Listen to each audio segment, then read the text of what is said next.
are Geekcentric, and you can be too.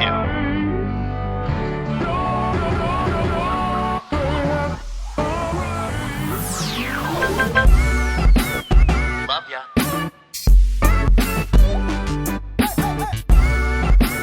Get home safe, guys. Peace.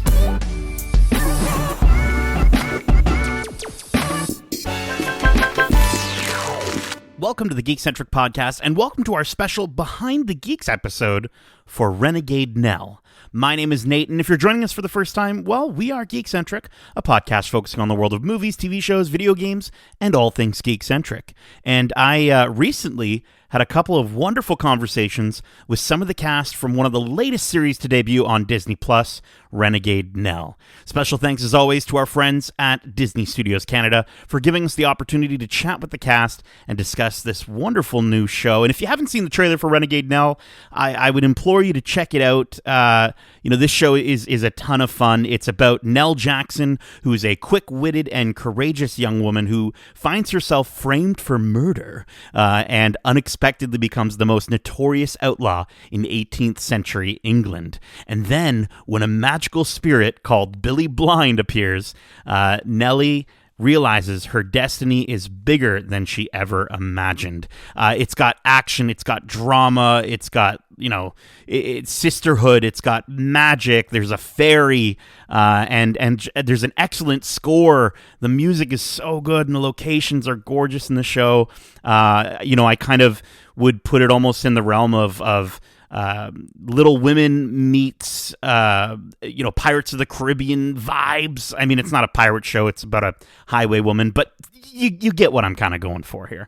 It's streaming on Disney Plus right now, so go after you listen to this, go give it a watch. But until then, enjoy these interviews. This first interview is with Joely Richardson, Ényì, Okoronkwo, and Frank Dillane. Hey everyone, welcome to the Geekcentric podcast. My name is Nate. How are you doing today? Hi, Nate. Hey, Nate. Geekcentric, did you say? Yeah. That's fabulous. We're eccentric about all things geek, and I got to say I'm eccentric about this show. It is excellent. I'm a big fan of all three of you, and I can tell it's really something special, but I'd love to know from each of you, starting with Ényì, what makes this show so special to you? Wow, I think it's a period drama like I haven't seen before. Tapping into the folklore and the magic and really giving it life and turning it into a fantasy series. But not only that, not getting so caught up in the etiquette like we sometimes do in this country when we make period dramas, and getting to the heart of characters. So it's about people as well. And Renegade Nell, the main person, is being played so beautifully by Louisa. I think she leads the show so well. It's written so well. It's a great time. Fantastic. Yeah, Joely, what about yourself? I think of it like, the great cartoons, and then you'd say to an adult, oh, go and see it. And I'd say, oh no, I'm not really into cartoons. And then trust me, it's funny, it's smart, it takes you on an adventure. And that's how I feel about Renegade Nell. It just sort of, when I sat down at the screening, the cast and crew, and saw episodes 1 and 2 that I'm not in, I was just like, oh, this is good. These characters are charming. It's funny. I'm intrigued by this sort of dark magic, and then later the lighter magic. It's got some next level thing going for it. Fantastic. Frank? Yeah, I think this period drama mixed with all the magic is what interested me. That Sally's created this world that is kind of it's like limitless, but also it's just personally speaking, it's very much like my taste. I love fantasy. I love fairies and wigs and all of that stuff. So it kind of falls like perfectly. Fairies and wigs. It falls perfectly in that sort of that realm of interest that I like. Yeah. I would share that exact same sentiment as all of you. Speaking of wigs, I actually kind of want to have a little bit of fun here. All three of you get to rock some incredible outfits in this show. I think the whole cast gets to rock some incredible outfits, but I wanted to get some quick 18th century style tips from the three of you, starting with Frank. Should I go with, if I'm going out on the town, like powdered periwig or tricorn hat? What am I rocking? I personally, I'm a wig guy without a hat, just because I think the wig is so amazing. Although I did have a hat and a wig at one point, but I don't know if you might have to wear a hat back in the day. I think it was bad etiquette to be hatless when you're outside. Are those wigs itchy at all, or are they soft? I've always wanted to know. Sweaty. They're a bit hot and sweaty, yeah. Okay. They are a bit hot and sweaty. And having a lot of glue around your face is particular, and having all your hair sort of scrunched up underneath it is particular. Awesome. Ényì, frock coat, or do I go with a decorative corset? Wow, corset all the way. If you don't, but listen, as someone who doesn't regularly wear corsets, maybe that's a mistake. But I think a decorative corset sounds lovely. Fantastic. I'd love to see and then you in a decorative. the most stylish on the show, Joely. Do I go stockings or no stockings? Oh, we can do better than that. Surely, I thought you were going to say like amazing cape. Well, he is. He's got a big wig on. He's got a corset, and now I'm seeing no trousers. Is what I'm seeing, and stockings, right? And a heel. Silk stockings. Come on, let's get specific. Silk stockings with garters and a heel, and you're set. Oh me, oh my! I love it. I I love it. Okay, I'm feeling fancy. I'm feeling ready to go to the party. Can you imagine how fabulous it would be if we had a Renegade Nell party and everyone came dressed as one of the characters? Yeah. A Halloween thing. Yeah. I mean, if I'm invited, I'd be happy to attend. Lastly, I just wanted to mention the locations in this show are incredibly gorgeous. What a beautiful look at the English countryside and different elements. For any of you, can you talk to what it was like being immersed in 18th century England? We came one time to somewhere in Oxford, and they pretty much built a whole village. In the first episode where you see Nell ride in, they built all of that. And that was just it's so good, and it's such a privilege because there's a lot less acting you have to do when everything is built there for you and you're not imagining it. And in fact, when you step out of it to get your makeup done and you sit in this bright chair and you see light bulbs, you're like, oh, electricity. It's magical. What the people our set building team were just amazing.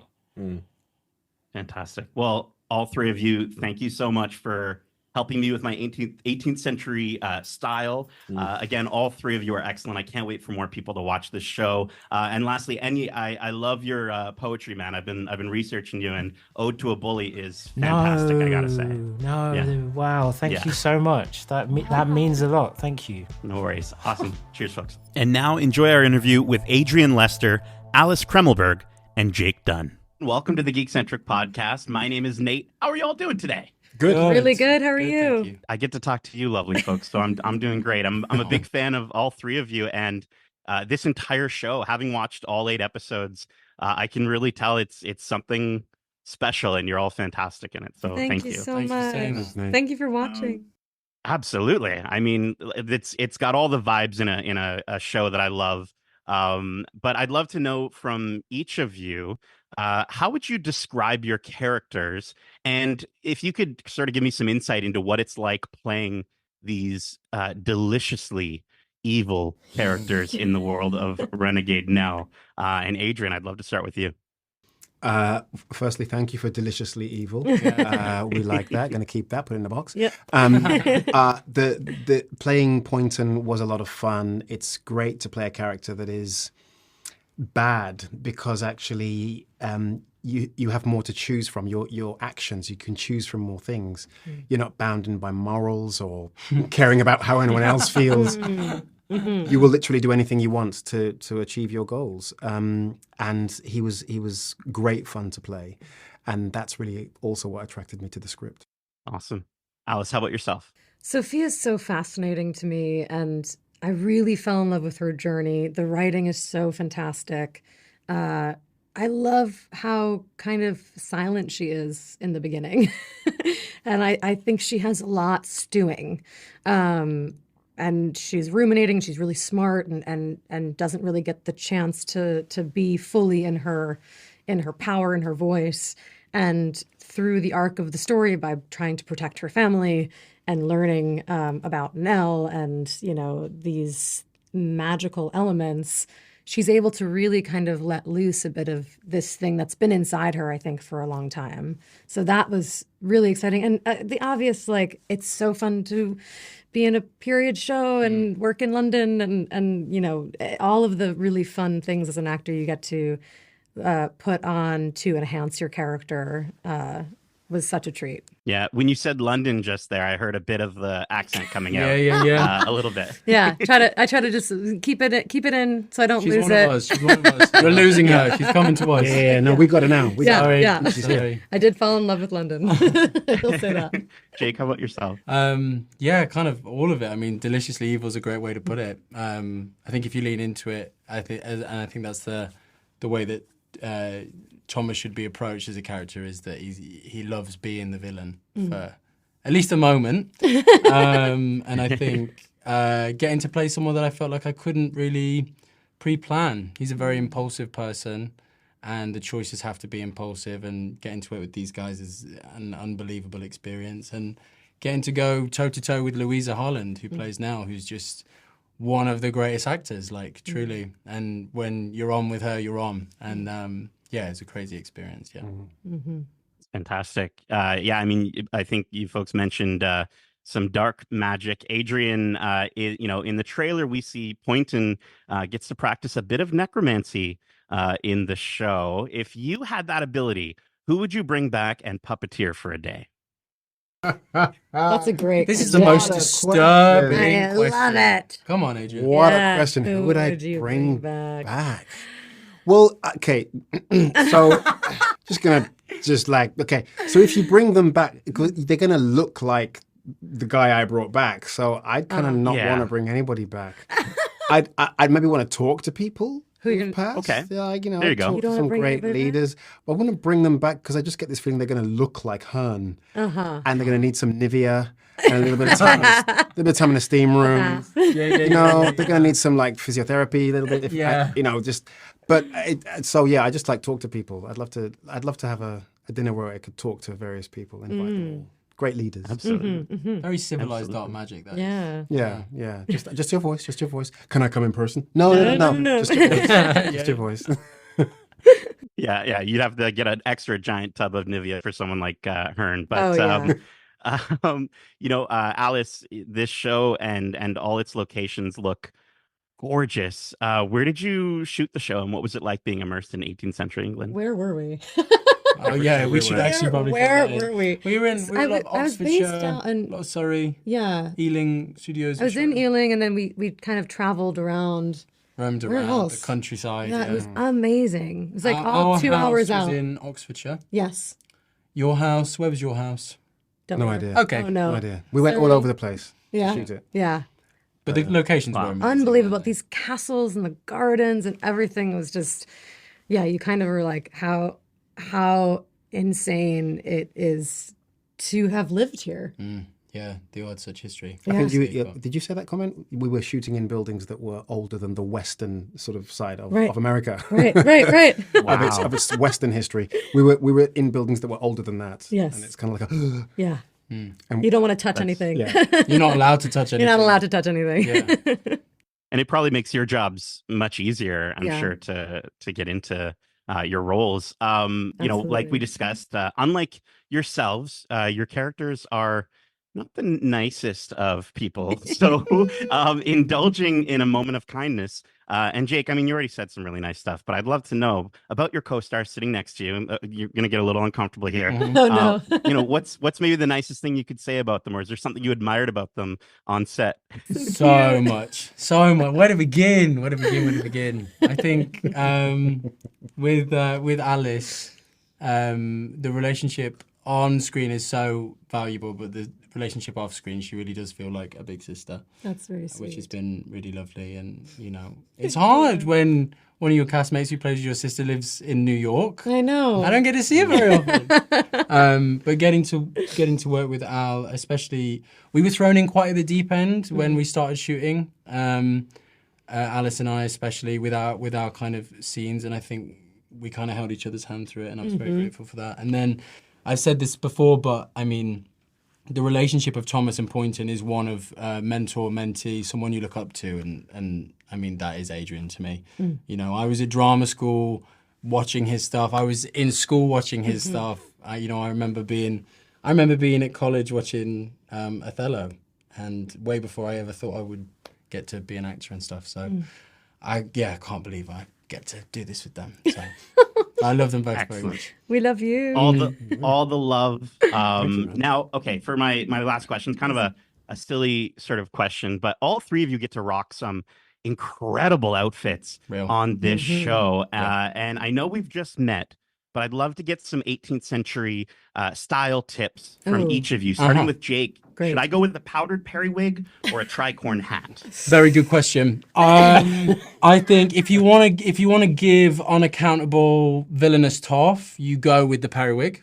It's good for underneath the periwig for Thomas specifically. He has lice. If you look closely at Thomas's haircut, which I donned for 8 months, there were holes in the side of my head.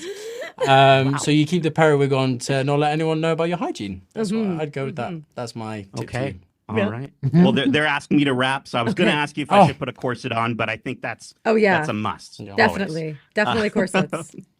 All right. Well, all three of you, thank you so much for helping me with my 18th century style and for answering some of my silly questions. Thank all you. Three of you, again, are just so good in this show, and I can't wait for more people to see it. So thank you very much. Thank you. Thank you. All right. Well, I hope you enjoyed those conversations. I'm definitely looking into buying some powdered periwigs on Amazon, or maybe a corset for my next tea party. A huge thanks again to all these incredibly talented folks for answering my silly questions. And thanks again to Disney Studios Canada for the opportunity. We've got a ton of interviews both here and on our YouTube channel at youtube.com/Geekcentric. So if you want to keep up with us, you can follow us on X at GeekcentricYT or on Instagram at WeAreGeekcentric. We're also on TikTok, and you can check us out there. We've got a ton of great little clips that you can check out and give some likes and give some loves. We've also got a Discord where you can chat with us directly about all the the Geekcentric stuff that we love. So check out the links in our description to follow us there and to join us. We've got a bunch of reviews that you can check out, as well as our weekly watch club for Star Wars: The Bad Batch, and just a ton more coming soon. So be sure to subscribe so you can keep up with all things Geekcentric. But until then, thanks so much for stopping by. Love ya.